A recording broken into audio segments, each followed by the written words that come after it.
Hello friends, good afternoon. दोस्तों, हमें दुनिया चाहे जो कुछ भी बोले, बहुत सारे कमेंट्स आएंगे, बहुत सारे आपको हतोत्साहित करने वाली बातें आएंगी, आपका जो है कि कॉन्फिडेंस लो करेंगे लोग। लेकिन आपको घबराना नहीं है, आपको सिर्फ मेहनत करते रहना है, पढ़ते रहना है, स्मार्ट स्टडी करना है, not hard labour. Hard labour के साथ साथ स्मार्ट रहो, स्मार्ट लेबर करो, स्मार्ट स्टडी करिए। दोस्तों, आपको सिर्फ सफल होने के लिए पढ़ना है।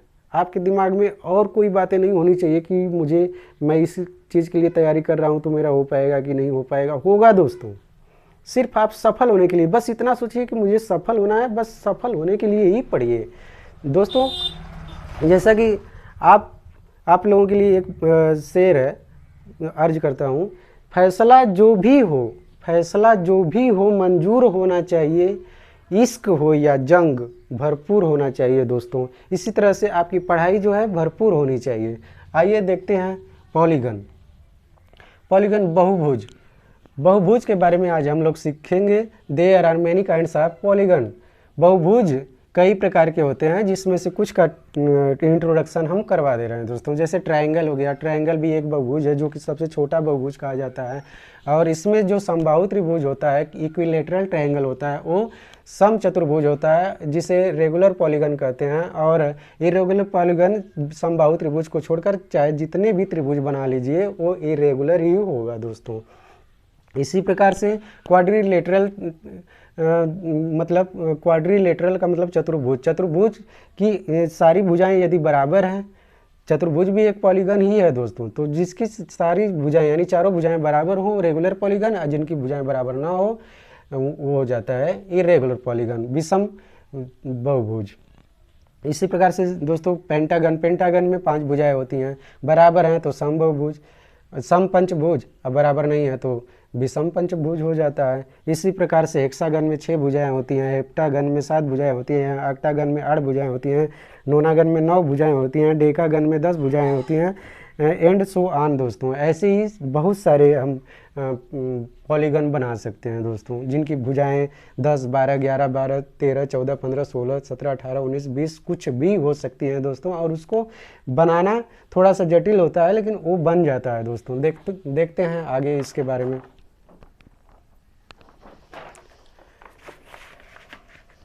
देखिए दोस्तों, यहाँ पे अगर किसी भी पॉलीगन का इंटीरियर एंगल अंतःकोण ज्ञात करना हो तो 2n-4/n इंटू 90 करते हैं। दोस्तों, थीटा वह एंगल है जो किसी भी पॉलीगन के अंदर अंदर बनता है, और n से भुजाओं का पता चलता है। n क्या है? भुजाएं हैं। जैसे त्रिभुज में कितनी भुजाएं हैं? 3 भुजाएं हैं, तो n इक्वल टू यहाँ पे क्या हो जाएगा? 3 हो जाएगा। दोस्तों, इसी प्रकार से एक्सटीरियर एंगल ज्ञात करना हो तो थीटा 2। देखिए, ये त्रिभुज में अंदर जो बना है थीटा 1 इंटीरियर एंगल हो गया, और जो बाहर बना है थीटा 2 एक्सटीरियर एंगल हो गया। और exterior angle theta 2 equal to 360/n होता है, 360 डिग्री अपान n जहाँ पॉलीगन की भुजाएं हैं, बहुभुज की भुजाएं हैं। दोस्तों, किसी भी बहुभुज में इसको हम अप्लाई कर सकते हैं। दोस्तों, वो चाहे भुजाएं जितनी भी हो, 9 हो, 10 हो, 11 हो, 12 हो, 5 हो, 6 हो, 4 हो, कुछ भी हो, हम वहाँ n का वैल्यू पुट करके और उनका इंटीरियर एंगल और एक्सटीरियर एंगल निकाल सकते हैं। दोस्तों, इसी प्रकार से देखते हैं कि interior angle plus exterior angle equal to 180। तो देखते हैं दोस्तों, जो अंदर वाला कोण है interior angle theta 1 plus theta 2 बाहर वाला कोण मिलाते हैं तो एक रिजु रेखा प्राप्त होता है। दोस्तों, स्ट्रेट लाइन, और स्ट्रेट लाइन पे कितने डिग्री का एंगल होता है? दोस्तों, 180 डिग्री का होता है। इसी प्रकार से देखते हैं कि डायगोनल्स ऑफ एनी पॉलीगन, किसी भी पॉलीगन में डायगोनल विकर्ण होते हैं। दोस्तों, और देखते हैं कि त्रिभुज में एक भी विकर्ण नहीं होते हैं। तो देखिए, मान रख के देखिए, n बराबर हम n बराबर क्या रख देंगे? 3 रख देंगे। 3 रखते हैं। दोस्तों, n बराबर 3 रखेंगे।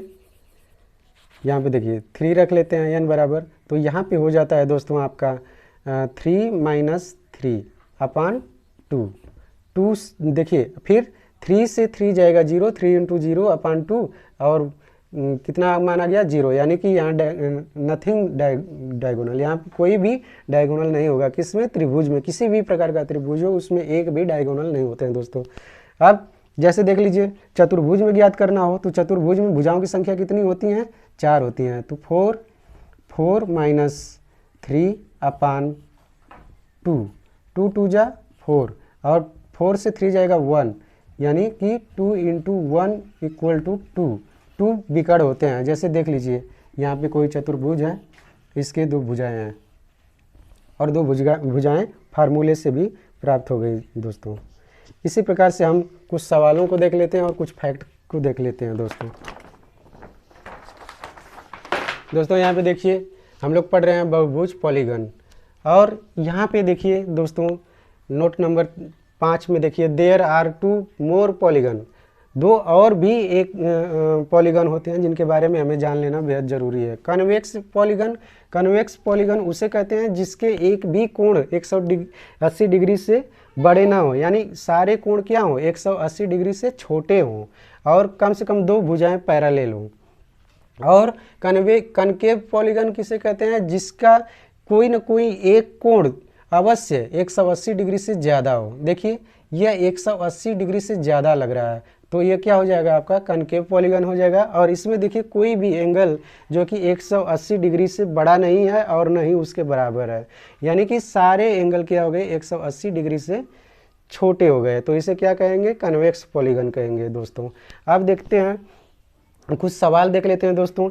यहाँ पे n भुजाओं वाले बहुभुज में कितने ट्रायंगल हो सकते हैं, तो n भुजाओं वाले बहुभुज में ट्रायंगल कितने हो सकते हैं। तो हम क्या करेंगे कि मान लीजिए त्रिभुज में एक ही त्रिभुज है, त्रिभुज में एक ही त्रिभुज होगा, यानी कि इससे हम कैसे लिखेंगे कि इसकी भुजाओं में से क्या घटाएं कि एक आ जाए।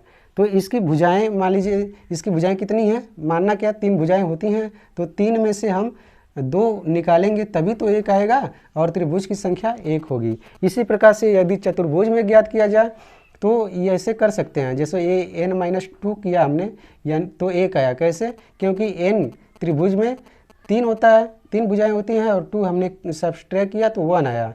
लेकिन हम यहीं पे संतुष्ट नहीं होंगे दोस्तों, हमें कुछ और चाहिए। जैसे चतुर्भुज है, चतुर्भुज में कितने त्रिभुज बनाए जा सकते हैं, तो हम देखते हैं दोस्तों कि n बराबर कितना है 4 है, तो 4 माइनस हम क्या करें 2 करें तो 2 आया। और हमें पता है कि दो ही त्रिभुज बनते हैं।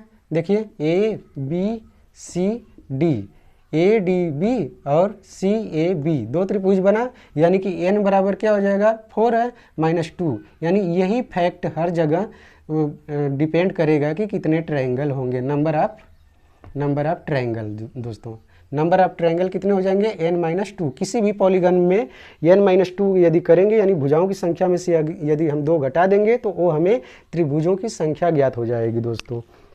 इसी प्रकार से हम आगे सवाल करते हैं। देखिए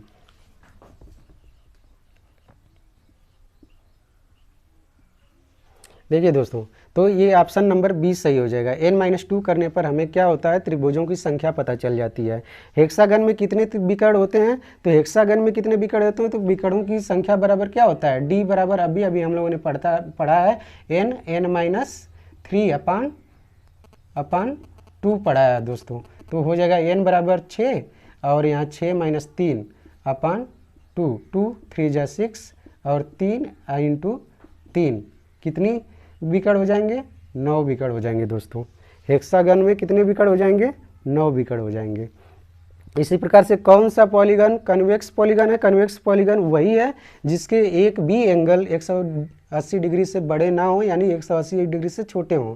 तो देखिए इसमें सारे एंगल जो है कि 180 डिग्री से छोटे हैं, तो यही क्या हो जाए ऑप्शन नंबर C सही है। इसी प्रकार से देखते हैं कि उस बहुभुज की भुजाएं ज्ञात कीजिए जिसके प्रत्येक बाह्य कोण 24 डिग्री हो। तो देखिए बाह्य कोण बराबर हम लोगों ने फार्मूला पढ़ रखा है कि θ2 किसे कहते हैं, बाह्य कोण को कहते हैं। तो इस यहाँ पे यदि हम θ2 ना भी लिखें, सिर्फ थीटा ही लिखें तो भी चलेगा, क्योंकि यहाँ इंटीरियर एंगल के बारे में कुछ नहीं कहा गया है। तो θ 360 डिग्री अपान n होता है दोस्तों। तो थीटा दे ही दिया है, 24 डिग्री दे दिया बराबर 360 डिग्री अपान n कर देंगे, तो n इधर आएगा तो ऐसे हो जाएगा n इक्वल टू 360 डिग्री अपान 24, और 24 को हम कटाएंगे 6 चौके 24, 6 6 के 36, 2 दूना 4, 2 तिहाई 6, और आ जाएगा आपका 30/2, और इसे फिर कटा देंगे तो आ जाएगा 15, यानी कि 15 भुजाएं होंगी दोस्तों। कितनी भुजाएं होंगी? 15 भुजाएं होंगी। इसी प्रकार से क्वेश्चन नंबर लास्ट है दोस्तों, इसके बारे में देख लेते हैं क्या कह रहा है और इसको सॉल्व करते हैं दोस्तों। देखिए यहाँ पे हम इसे सॉल्व करते हैं। उस बहुभुज के प्रत्येक अंतःकोण और बाह्य कोण और विकर्णों की संख्या ज्ञात कीजिए जिसकी भुजाएं 10 हों। तो सबसे पहले हम विकर्णों की संख्या ज्ञात करते हैं। विकर्णों की संख्या कैसे ज्ञात किया जाता है दोस्तों?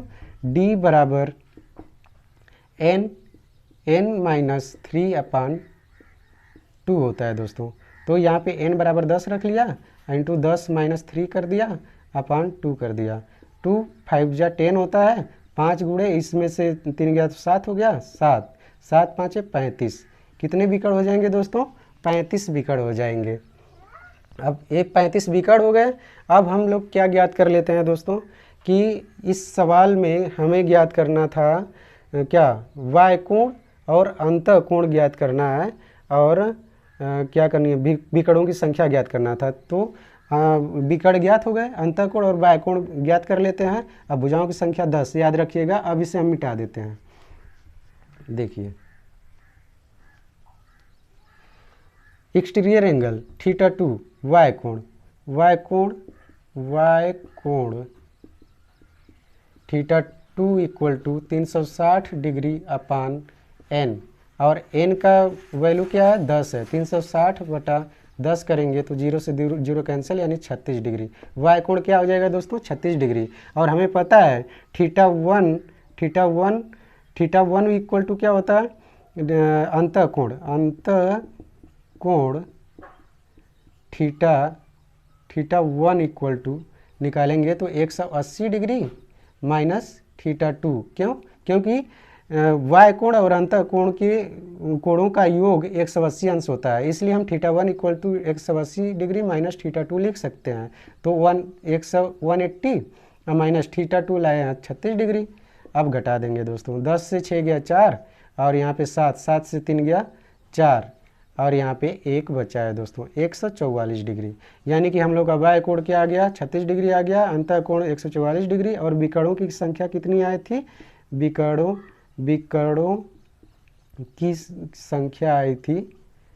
की संख्या आई थी दोस्तों 35। इस प्रकार से हम किसी भी प्रकार का सवाल अगर पॉलीगन में देता है तो हम सॉल्व कर सकते हैं दोस्तों। इसका सेकंड पार्ट हम लाएंगे जिसमें सिर्फ और सिर्फ सवालें होंगी, और उनका बहुत अच्छे तरीके से हम लोग सॉल्यूशन करेंगे। और तब तक के लिए धन्यवाद। Have a nice day. Like, share and comment दोस्तों। जय हिंद।